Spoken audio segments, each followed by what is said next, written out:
Hello and welcome to the Say It Sister podcast. I'm Lucy and I'm Karen, and we're thrilled to have you here. Our paths crossed years ago on a shared journey of self-discovery, and what we found was an unshakable bond and a mutual desire to help others heal and live their very best lives. For years we've had open, honest and courageous conversations, discussions that challenged us, lifted us and sometimes even brought us to tears. Now we want to share those conversations with you. We believe that by letting you into our world, you might find the courage to use your voice and say what really needs to be said in your own life. Whether you're a woman seeking empowerment, a self-improvement enthusiast, or someone who craves thought-provoking dialogue, join us as we promise to bring you real, unfiltered conversations that encourage self-reflection and growth. So join us as we explore, question and grow together. It's time to say it, sister. Hi everyone, it's Lucy and Karen here, and we're here to talk about the huge topic that is not going away, which is perimenopause and menopause. This month it's Menopause Awareness Month, and we're going to talk about our experiences so far, the work we do with women, what we know to be true, and really bring this huge topic into the light in the best way that we possibly can, knowing that it's a complicated time of life. And yet there isn't all, it isn't all gloom and doom. There is certainly lots of love and light in here as well. And at the same time, this is a difficult transition for many women. I also want to say that there's 51% of women in the UK right now who are in menopause or perimenopause. That is a huge amount of women. And not everybody is talking about it or getting the right level of support. So we want to really just provide some, nice new tracks for women to, if they're ready, step onto with us. What's your take on your journey so far, Lucy? I don't think I have the words really. It has been a roller coaster. It has been dark. It has been joyful. It has been about reclaiming, reuniting, losing. There's so much. And I would say, I think I noticed my first symptoms probably around the age of about 41, but I didn't know they were perimenopausal symptoms. By 42, 43, I'm thinking, something's going on here. And by 44, I was totally there and owning it. And now I'm 47. So, I'd say probably like 6, 7 years in. But as we know, this could last another 3, 4 years till we actually hit the big M, the menopause, which is actually medically speaking, just to be clear, it's a year after you've had your last period. But who knows? I have a coil in me, so I could actually be past it. I don't know. Oh, that might be my next step, because my periods are debilitating. Sometimes it can be like 2.5 weeks, really, really, really quite brutal. And also, I'm getting into detail here, aren't I? But, I feel weak, like I'm losing a lot of blood. So there's like a lot going on for me in terms of just the physical, like monthly cycle is becoming more and more problematic as I'm getting older. I remember my mum. So in some ways, my mum's pain has been a bit of a service to me. Sounds a bit strange, but I remember seeing her go through it. And I remember her skin and her hair and her mood. And I also remember she had a hysterectomy as well. So there was like that element to it. And when she had a hysterectomy, they said to her that she'd been in perimenopause from 35. And one of the first things that as women is, if we can, is to speak to our mothers if they're still here, or try and even go back and remember what they were going through around the same sort of life stage, because there is a genetic link there as well. So it's important to do that sort of due diligence work and just ask the right questions, I think. So when my energy started to decline when I was 35, my mum was already sort of on it and saying, you're probably in perimenopause. So I had this almost like, awareness. So I was already sort of armed with this awareness of perimenopause phase and also what that could possibly mean. And at the same time, it still felt quite early, but I definitely felt a shift change. And that's when I, left my old corporate job, because I just realized that I didn't want to keep on that hamster wheel. I didn't want to stay on the hamster wheel in the way that I was, because I didn't feel like I was being kind to myself. And this idea of like, nobody likes the idea of pause, but this, almost like slowing down a little bit, listening in, and just being like, oh, what's happening inside my body and how am I really feeling? And then as I got a bit older, I started to notice symptoms, although I didn't link it to perimenopause for a long time. You know, my eyes weren't that great. I was getting migraines. Now I can see like thinning nails, thinning hair. But the big one, you know, the big one that people don't talk about is this, you know, the depression, the anxiety, and the self-doubt that comes through from this stage, because it's a highly cognitive stage of life when, you know, we have got brain fog. We can't remember why we're in a certain room. We don't remember people's names that we know really well. And that heaps so much anxiety onto our system. And often when we go to the doctors, you know, they're not listening to what's going on. And so it's this time of where the medical profession has failed women. Things are improving for sure. But if we as women are not listening to ourselves and going, oh, hold on a minute, let me just track some of these symptoms. It sounds like a bit like A, B, C, D, E, F, G, you know, how can we possibly get the right level of support that we need? And I would say, in my opinion, from the work I do, every single woman needs a level of support during perimenopause and menopause, and not to take it as I'll just go away and stick my head in a fridge, or I'll go away and deal with this in a dark room. I feel like that old response is incredibly dangerous and damaging for women. Yeah, my experience with my own mother was quite different to yours. And I think from talking to a lot of women, and they've had very similar experience to me in that um, my mother kind of denied it. I don't think she wanted to admit it. And they certainly didn't know that there were over 70 different symptoms. And the only one that she ever talked to me about was the hot flushes, which to this date I've never had. So, you know, our experiences, every woman's experience is completely different. But even as I've started talking about my own perimenopause journey, um, she still feels quite disconnected because she wasn't aware of it at the time. Mm. So absolutely talking to other women and sharing your experiences, they might have a symptom that as you're talking, it just like goes, oh, that's been happening to me too. I didn't realize. And that was kind of like my journey into it. And so just to be really simple, I like clear things. There tends to be 5 different ways in which menopause will show up for you. And we all know of the physical things, like your eyesight might go, you might get headaches, you get the changes in your periods and your flow, pain. But I was also getting pain in my hips. I started getting some heart palpitations. So I was thinking, I'm having a heart attack. There's something going on with me. Obviously, the weight gain. So all of that, they're the physical things. And then you might get the cognitive stuff, like you say, the brain fog, finding things in the fridge. I can't tell you how many times I've put something in a safe place so I don't forget it. I have no idea where that safe space is. I mean, eventually I'm going to find this collection of all these amazing items that I put away somewhere. Right now, not a chance. So yeah, you know, my children always laughed that I would call them every single name, including the dog's name, until I eventually get to their name. But sometimes I play with it a little bit. But yeah, that is very much there.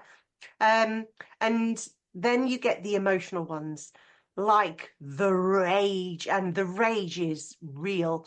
And but also, yeah, flying off the handle, feeling like you're not yourself. And I think it was the social anxiety was the one that got me first. And I was, you know, was going to networking events and just like, I don't really want to be here. I just want to sit in the corner, which was never me. And so yeah, and then thankfully lockdown happened and I didn't have to deal with that at all. Um, so yeah, there's definitely this cognitive one that goes on.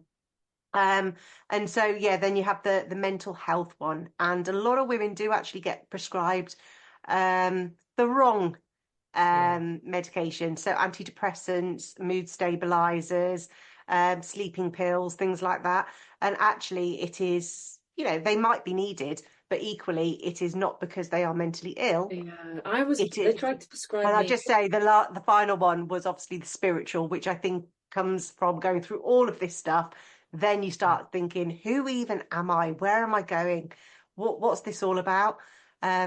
Which is where a lot of women then end up leaving their marriages, their careers. They change So I just wanted to just share a little bit about my There's a journey lot, in isn't there, those in that 5. space, Yeah. you know, and then trying to navigate through that on your own without a level of guidance, even if it's just speaking to a woman who's further down the line than you, is, you know, that's why women say, I feel so alone. I feel like I'm not needed anymore. I'm not sure what my purpose is. You know, we've all been grown up with those stories. Like once you pass a certain age, you're of no use anymore. And I have a lot of women saying, well, I'm kind of at the end of my career. And I'm like, hold on a minute, you're not even 50 yet. What are you talking about? Like I'm on my second career. And I'm just getting started on so many different levels. So it's like this mental thing that kind of comes over women. I'm seeing it like a fog right now, you know, that kind of comes in that's a little bit black. And all of a sudden they stop believing in who they are, what they're here to do. They lose their voice, they become invisible. And then they're just checking out really. And I feel like there is a point, I think, where it's like, actually, hold on, right now I do need to take care of myself. And perhaps there is some shifts and changes that can be made that will support a woman who is in her transition. You know, we know there's loads of different micro stages as well that goes on, so that's why it becomes quite complicated. But if there is a woman who is struggling, she is going to need flexibility. That doesn't mean that, you know, you want to lose her from your business or from any kind of relationship. You want to keep that, you want to have her, help her, empower her, listen to her, find out what she needs, in a way that is really upholding. Because, you know, as we know, that once you get into a certain phase with it and you know, you have sort of dealt with some of the key symptoms and you found whatever works for you, then it can be really liberating. And, you know, I was offered, I've forgotten the name of them now, beta blockers, I think they offered me beta blockers. And I was like, that's never been my approach to anything, really. It's always like, well, if there's something going on, I want to work through it and I want to see, you know, what I need. And that might be a form of therapy or some healing or whatever. And at the same time, when it came to perimenopause and being quite late on in that, I realized that I did need something like HRT, you know, which I now take, you know, estrogen and progesterone, which has been a great service to me because I was just exhausted and I was, you know, I was managing everything still, but I'm still not in menopause. And the idea of not taking something to support me through this phase and then going into menopause, it's also the long-term effects of what goes on with the body. So there's the mental, but there's also, you know, how it affects the heart, how we lose muscle mass, you know, how I can never say the word, but you know, when our bones become Osteoporosis. still can't say it. You said it for me, thank you. And it's like really taking care of ourselves on many different levels to think, well, actually, I want to be here for a long time. I've got a lot to serve and offer to the world and to myself. And I feel like that when we check out on ourselves, you know, that's the 1 in 10. No, the 1 in 5 women actually leave their jobs. That's a huge amount of women that we're losing from, you know, business. And if they're leaving their jobs, they may be disappearing from society as well. So it is a bit of a pandemic, I think, in terms of the way it's been handled before and the way that we are looking to re-steer this journey for women. And also the aging thing. I brought this book, which we were going to talk about before, but then I've just decided to save it, and it's called Baba Yaga, the Flying Witch.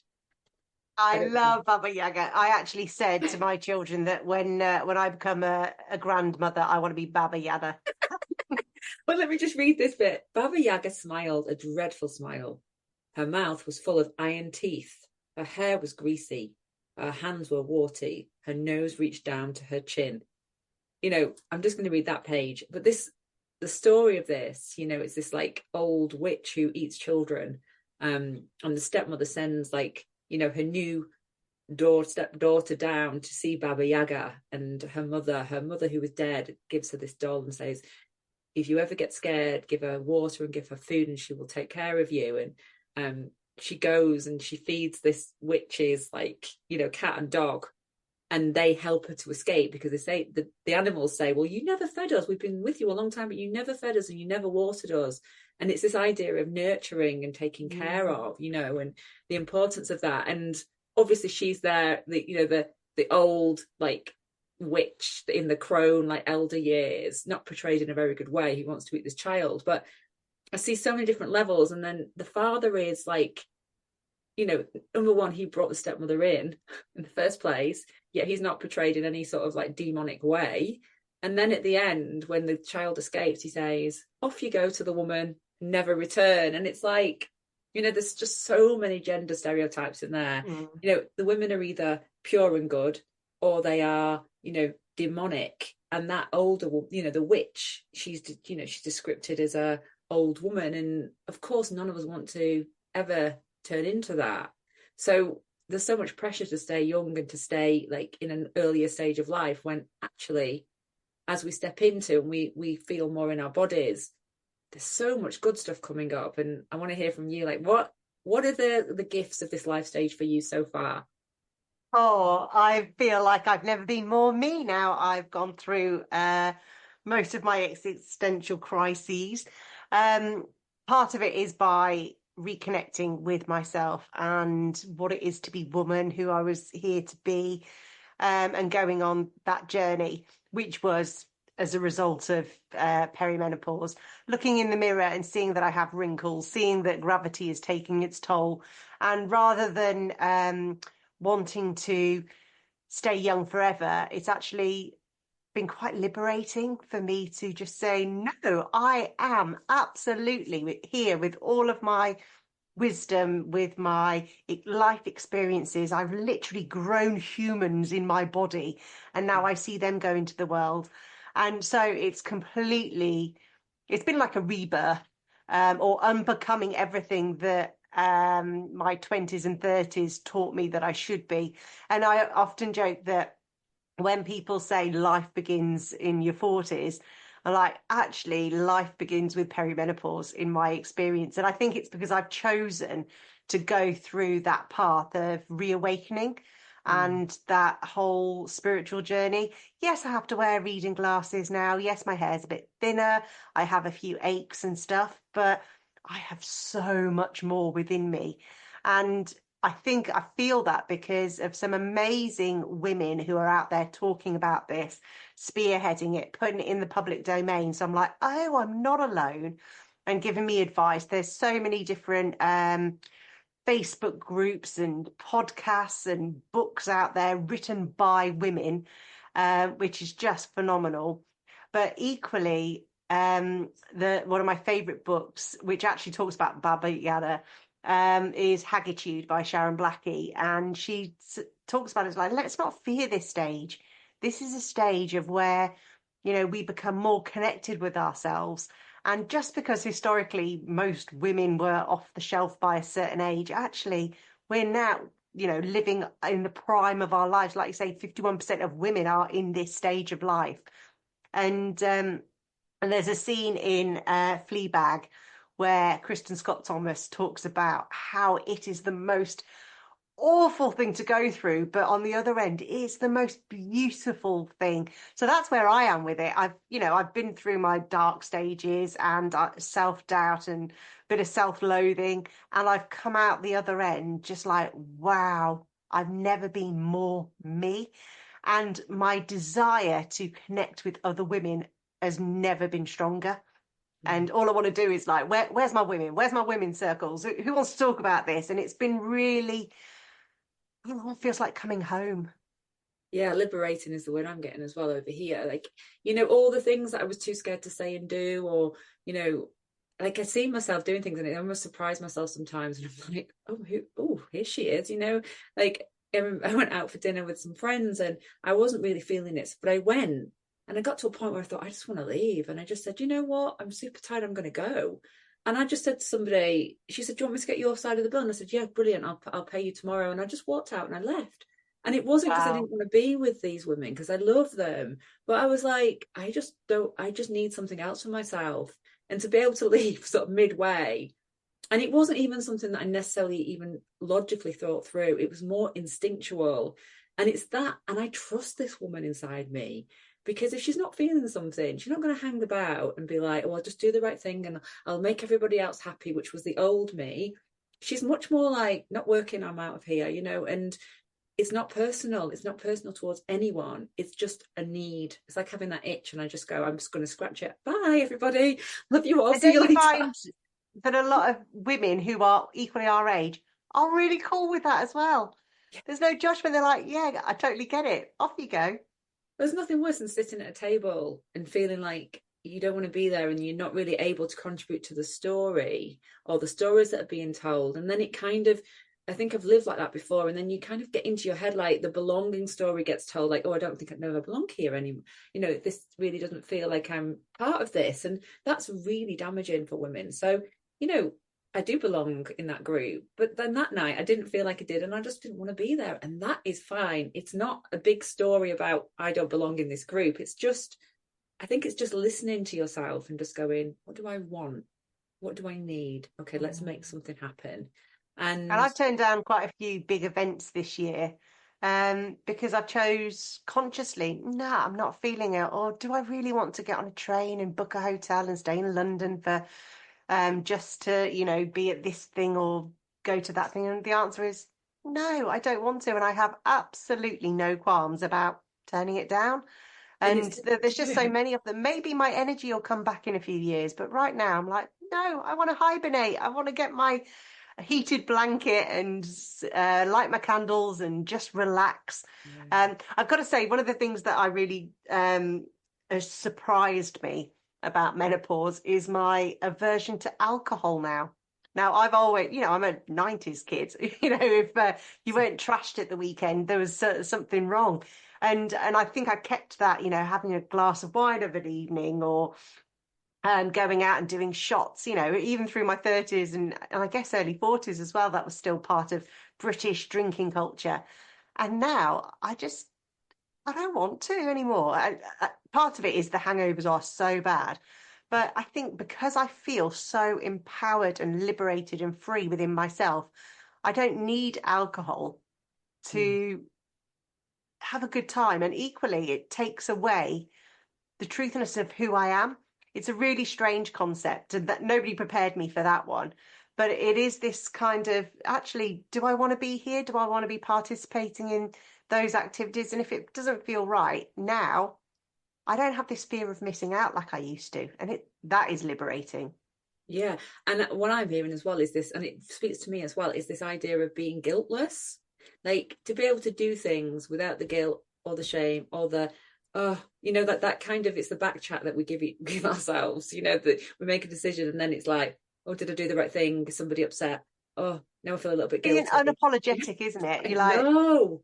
Just all of that just for me, I'm not saying that I still do feel guilt about certain things for sure, but I definitely feel it's much more simple inside myself. Maybe because my energy is so precious and, I really want to protect my energy and I really want to be able to give to the people that I want to give to. So I'm much more like discerning and conscious about what I'm doing, who I'm doing it with, what fills me up with joy, where is joy leaking out me the other side.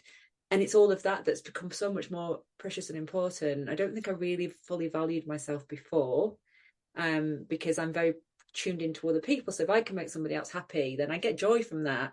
But it's become more about, I still want to make people happy, of course, that's part of who I am. But now I'm like, how can I do that in a way that really cares and honors me? Because if I'm behind somehow, then I'm not really there, I'm not present. So it's become much more of a like, and it feels more embodied and more almost like instinctual and natural. And then rather than deliberating too much, I'm just doing things. And then I kind of surprise myself inside and go, oh, there she is, So that's been quite incredible. And you just really redesigning. I really feel like I'm redesigning my life in a way that suits me now, not suited me before, but suits me in this sort of moment. And I and I always put think the word now. I'm always like now, because that now word is just like that's the opener for me. but what's really interesting about this whole topic is probably about 50 years ago, because of women standing in society, when you decide not to play the game um, or be out there and doing other things that you're used to, it's almost like you check out and there's no place for women Mm. anymore like that. So that's why we would end up being mad, sad cat ladies almost. Whereas now, because women in their 50s, like you say, are only just getting started. We are still in society. We're working. We're out there creating. We still have a place and something to offer. And I think a lot of society has no idea how to deal with these super amazing, self-assured, liberated, guilt-free human beings who have inner power. And a lot of people are like saying it's this generation that are really going to change the world because we have no idea what they're capable of, and that excites the hell out of me. It does to me. And the word I also get is this idea of being educated, because I feel like um, my education, I did the university, I went to university, but I've never stopped educating myself. So whether it's been the books that I've been reading or the programs that or the courses that I've done, you know, and I know there's more education. I've got a wisdom in me that tells me things. So I listen to that. And at the same time, there is something inside me that is constantly seeking, and growing. And it's this commitment to growth that I think has been a savior of mine, because I look at myself and I think, where am I growing to? Who am I growing into? And I'm growing into myself at this phase, at this stage in my life, for sure. And then I connect to the different archetypes, and we talk a lot about archetypes, and getting into the autumn of this stage of my life, and, letting the leaves fall around me and seeing the beauty of that. And then, coming back into my sovereignty, as a queen in my own world, and getting into that power, for me, this is a real stage of power.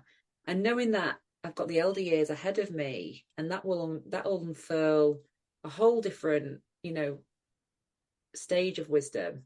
And I've done a lot of work with all of these different archetypes around we do this, don't we? That the mother, the maiden, the crone, the priestess, or the empress, or the queen. And through doing that work with women and with myself, I can see that we can all access all these different stages no matter how old we are. So, I can still go into the innocent maiden if I want to, and connect to her and get that spring energy and feel more lifelike and more, like, ooh, it's all very, much more giggly. And I can get into that at times when it feels right. And I can also step into, the mother and the nurturer, and all of that's available to me. And it always fills me with such joy, because I just think we're not one dimensional. We're so deep. It's interesting because my children say that I'm like one of the most childlike, playful people, and we're always like, jumping out on each other or playing pranks on each other, or sometimes a song will come on and I'll just dance like a crazy lady, but it's joyful, it's just fun. And I try to explain to them that actually, you go through this journey of life, and we were watching Inside Out too, and it says, Oh, the yeah. thing about being an adult is the joy goes. There's just not much fun anymore. And I'm like, it's a lie. It's a choice. And yes, the problems do seem heavier, and there are emotions that come with it that, we've lived with pure grief and pain and sorrow and heartbreak.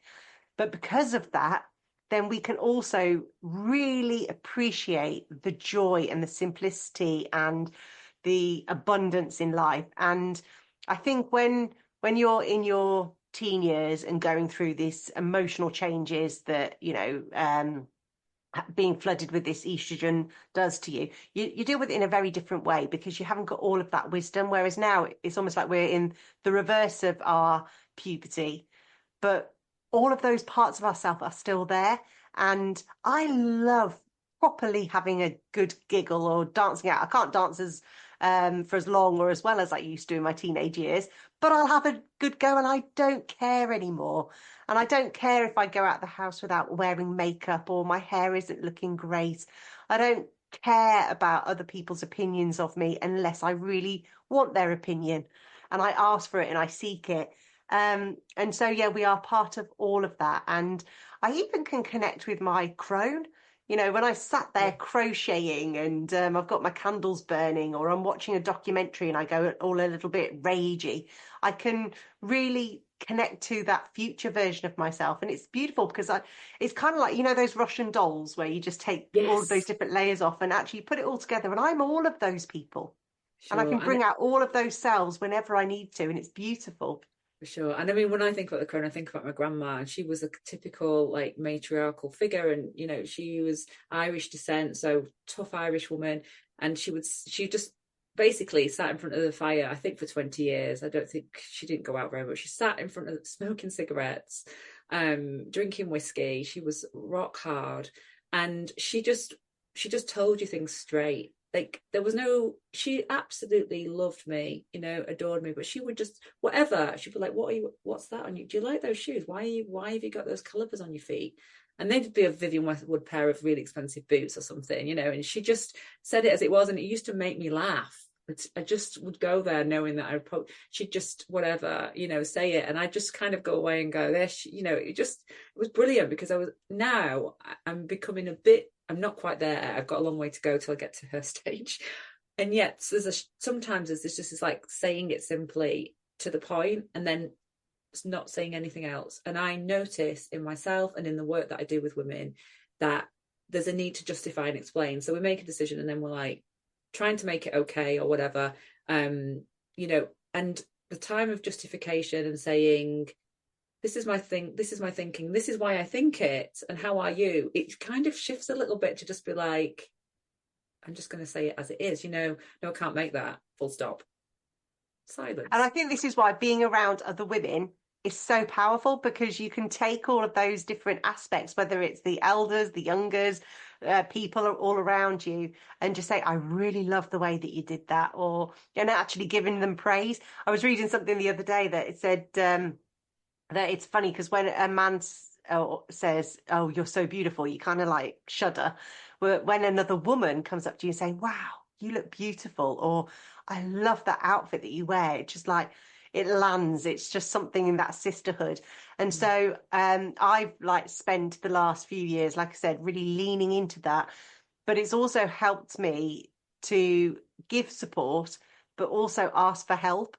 And that's something that I never did before. And yeah, of course, I went to my doctor to ask for help when I felt like I really needed it. That was a huge thing for me, because I would usually just pop a couple of paracetamols and come on, Lucy, get on with it. But I realised I needed help, and I went and got that. But also joining like different groups and talking about these experiences and being really vulnerable about, this is how I'm feeling, I think I need help, or how does somebody deal with that? And the rush of support that comes back, it kind of like taught me, why have I not been asking for help for all these years? Because women are pretty damn incredible when we get our circles, our groups, our covens, let's say, all together. Sure. I mean, and I can honestly say that I've realised the last couple of weeks that I'm actually an expert at asking for help. I was the lone wolf, but I that doesn't, it can be really helpful sometimes to go, oh, I'm going to go and take care of this because I'm feeling something, I'm really angry, and I'm going to go away and I'm going to deal with that emotion because I don't want it in my system and I don't want to take it out on anyone else. You release that and you kind of come back to your center again. That can be really great work. If you can do that on your own, that's amazing. And sometimes we need someone to help us with it as well. But when it comes to like everyday life and things that are going on for me, if things are big and they feel really big and I start to feel overwhelmed, I'll think, okay, I'm feeling overwhelmed, so therefore I'm taking on a bit too much for myself right now. And I take care of me, and then I'll start to think, who could help me with that? And I'll be like, okay, I'm going to ask that person, that person, that person, that person, knowing that not everyone can always say yes.